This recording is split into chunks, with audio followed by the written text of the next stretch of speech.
You know, my great friend, he is a great friend, Governor O'Malley. My dad, the Biden family started off in Baltimore. They don't say Baltimore, it's Baltimore, in Baltimore. And, but we've been friends for a long time. And I just want to say at the outset, if you ever want anybody on your team, whether it's an athletic team, whether you're in a battle, whether it's a political team, whether it's a team just trying to help, you want O'Malley. The guy has guts. No, I mean it sincerely. He not only has, political courage, has physical courage. He's across the board. If I ever want anybody standing next to me, I want O'Malley there with me. And I mean that sincerely. It really matters.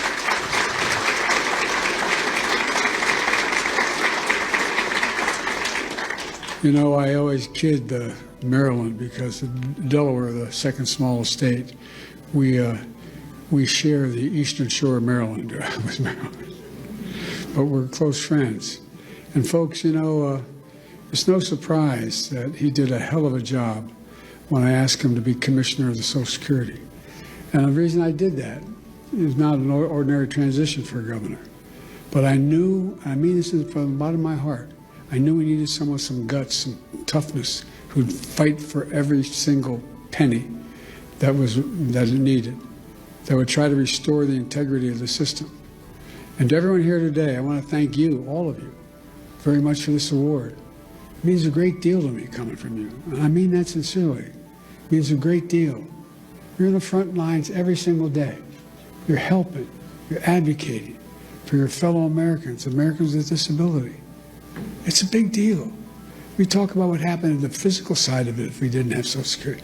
Think of what the psychic calm gives so many people who just don't know where to go, don't know how to traverse what needs to be done, or alone. Last fall on the White House lawn, we celebrated the anniversary of the Americans with Disabilities Act. As a United States Senator 400 years ago, I was looking back on it. God almighty, I've been doing this 50 years. It's hell turning 40 years old, anyway. But back in the year 1990, I was the co-sponsor of the Americans with Disabilities Act as a United States Senator. In my view,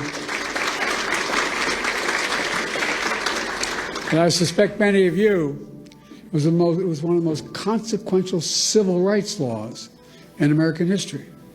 That's what got me involved in politics in the first place. Delaware, like Maryland, was one of those states, was a slave state. We had all the vestiges of what was going on back in the day. We were one of those states that still, I remember moving from Scranton, Pennsylvania down to Wilmington, Delaware, and Cole died. My dad moved back to where we could get a job. And I remember I pulled into, my mom would drive us on the Philadelphia Pike connecting Wilmington and Philadelphia. And we lived in an apartment complex. And she'd drive us it was only about half a mile to Holy Rosary School in Claremont. But it was so dangerous, she wouldn't let us walk up because of access road. And I remember pulling into the parking lot. And I had never seen hardly any black people in Scranton at the time and I was only going in 4th grade. And I remember seeing the kids going by at the time called colored kids on a bus going by. They never turned right to go to Claremont High School. I wondered why. I asked my mom, why? So in Delaware, they're not allowed to go to school, in public school, with white kids, honey. That sparked my sense of outrage as a kid, just like it does, and these young kids right here can tell you things affect them when they learn about something that's really just unfair and unjust. You know, my dad was an honorable man. And my dad used to have an expression. He said, Joey, your job's about a lot more than a paycheck. It's about your dignity. It's about respect. It's about being able to look your kid in the eye and say, honey, it's going to be okay, and mean it. Well, that's what you're all about. That's what the legislation is about. It's about dignity. Simple dignity. Everyone deserves to be treated with dignity, regardless of their standing, regardless of economic situation, regardless of who they are. making sure that more than 60 million Americans who are living with disabilities are treated with dignity is who we are as Americans. That's what it's about. I mean it. Dignity at work, at school, in their communities, in every corner of American life. Laws like the ADA need advocates like you. You're the ones that keep it going, God love you. You fight like hell every single day to make sure the law is respected and your clients' rights are protected. So from the bottom of my heart, I mean this. I give you my word as a Biden. From the bottom of my heart, I say thank you. Thank you for what you're doing. Thank you for your commitment to the dignity of all Americans, because that's what ultimately this is about. Folks, today I want to talk to you about an issue that's front and center right now for millions of Americans, Social Security. You know, some of you may know the Democrats have declared today the Save Social Security National Action Day, National Day of Action, I should say. We know just how much Social Security matters to people's lives. Everyone in this room fights for people with disabilities who rely on Social Security to survive. To survive. Not just the physical side, it's the mental side. It's the mental side. You make sure folks get the benefits they earn after a lifetime of hard work. The work they do is more than just a profession, what you do. It's a calling. It's not just a profession. And Social Security is more than a government program. It's a sacred promise. We made it today, a sacred promise. 73 million Americans receive Social Security. From their first paycheck to their entire life, they pay into Social Security. And in return, they count on Social Security to be for them when they're going to need it.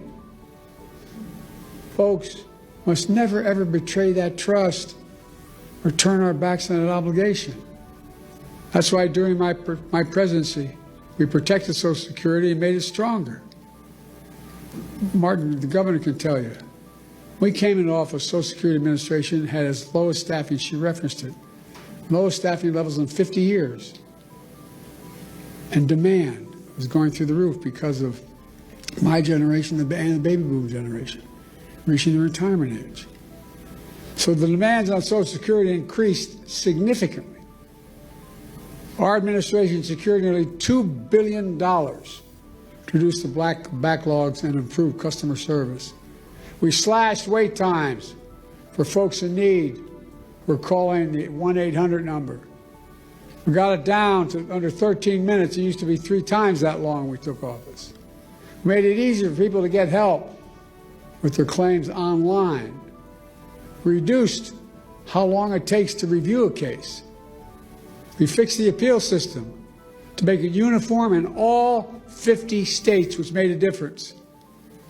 And we strengthened the anti-fraud measures to protect people's identities and to make sure benefits are going to people who actually they belong to. By the way, those 300-year-old folk getting that Social Security, I want to meet them because I like to figure out how they live out. A hell of a thing, man. I'm looking for longevity because it's hell when you turn 40 years old. But as a result, by the time we left office, we had improved every single line of customer service, from applying for disability to filing an appeal to reporting fraud. It all became more efficient and more effective. And I'll bet it made your jobs easier, too, in the process. Now, these achievements may not sound so glamorous to most people, but you know, they're absolutely essential. In my view, one of the most important jobs of any elected official is to make sure the government works for the people, works for all people. It's understandable. They can understand what it is. And then we keep our promises to the people, to all the people. That's exactly what we did, thanks to all of you. I also signed into law the Social Security Fairness Act. That act eliminated 2 unfair rules so public employees wouldn't get shortchanged. The government pension offset and the windfall elimination provision can never come in ever again.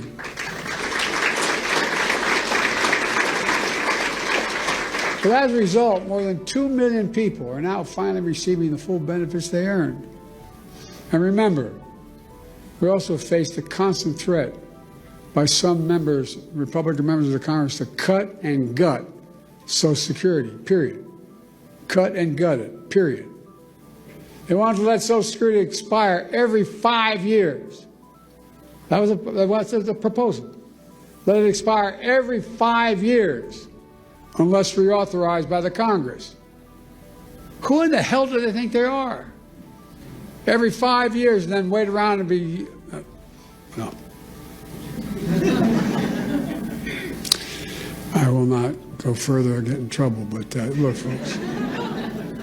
You can imagine the chaos it would have charged. Every 5 years, Congress is going to step up. You imagine this Congress stepping up?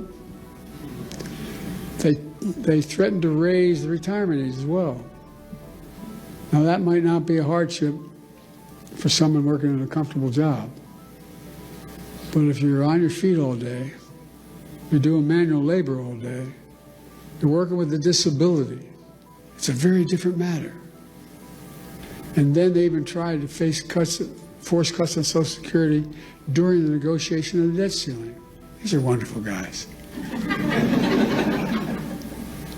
Last time this guy had the job, he raised the debt ceiling because of an enormous and profligate tax cut to the super wealthy. And then he said, look, then they started talking to his colleagues. Well, maybe we can do something about Social Security, but we got to do something about the debt ceiling. How are we going to, we can find the money in Social Security. Unless we do what they wanted to cut Social Security. Not on my watch. We refuse to go along with any of that. Look, Americans have always been able to count on these benefits. And let me pause a second here and say this. We talk about the physical needs that Social Security provides for people, particularly hardworking people, people retired, people on the edge. But the psychological impact is profound. Profound. You're a man or a woman, you're 70s, 80 years old, you're not in good shape, you have a disability, and you hear the check may not come. How do you sleep at night? How do you sleep at night? We lived up in Wilmington in a 3-bedroom split-level home in a new development, 40 homes, with 4 kids and a grandpa living with us. And I remember our headboard was near my dad's and mom's room. And you could tell when Dad was restless. I remember asking one night my mom, what's the matter with Dad? The next morning, she just found out that we're not going to provide insurance anymore where he works. Well, imagine if you're somebody who's been struggling your whole life. You're literally counting on Social Security to buy your food, just to get by. And you hear the threats, what may happen. Many of these beneficiaries, that's their only income. If they were cut or taken away, it'd be devastating. Devastating for millions of people. And the psychological pressure we put people under by having this debate is absolutely devastating. That's why we work so damn hard to make Social Security Administration stronger than it's been in years. And that's why I asked the governor to take over, by the way. But look what's happened now.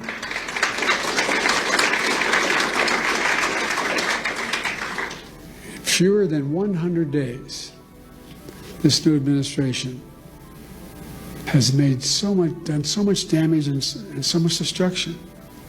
It's kind of breathtaking it could happen that soon. They've taken a hatchet to the Social Security Administration, pushing an additional 7,000 employees, 7,000 out the door in that time, including the most seasoned career officials. Now they're getting ready to push thousands more out the door. Already we can see the effects. For example, Thousands of people use the Social Security website every single day to check on their benefits and submit their claims. But now, the technology division of Social Security Administration has been cut in half. And so the website's crashing. People can't sign on to their accounts. What do you think it does to that woman living alone at 74 years checking, just not able to even find out whether she can't even find out what that disability claim is she has? She can't file a new disability claim. And a lot of these people are being told incorrectly that their benefits have ended. Folks, imagine the panic that causes if you're a retiree living alone with only Social Security to depend upon. So now people are overwhelming the phone lines. They're showing up at the local Social Security office, tearful and frantic, and told, "Do you have an appointment?" In that tone, by the way. I can give you a personal example if I'm not going to, though. To cap it all off, serious people are now generally concerned for the first time in history, for the first and only time in history, that Social Security benefits may be delayed or interrupted. Folks, let's put this in perspective. In the 90 years since Franklin Roosevelt created the Social Security system, people have always gotten their Social Security checks. They've gotten them during wartime, during recessions, during a pandemic. No matter what, they got them. But now, for the first time ever, that might change. It would be calamity for millions of families, millions of people. But the current Secretary of Commerce doesn't seem to get it. Or based on his comments, he doesn't seem to even care. Many of you saw what he said the other day. And by the way, he's a billionaire. God love him, as my mother would say. Paying 8.5% in taxes. Anyway. Billionaires don't know what he's paying.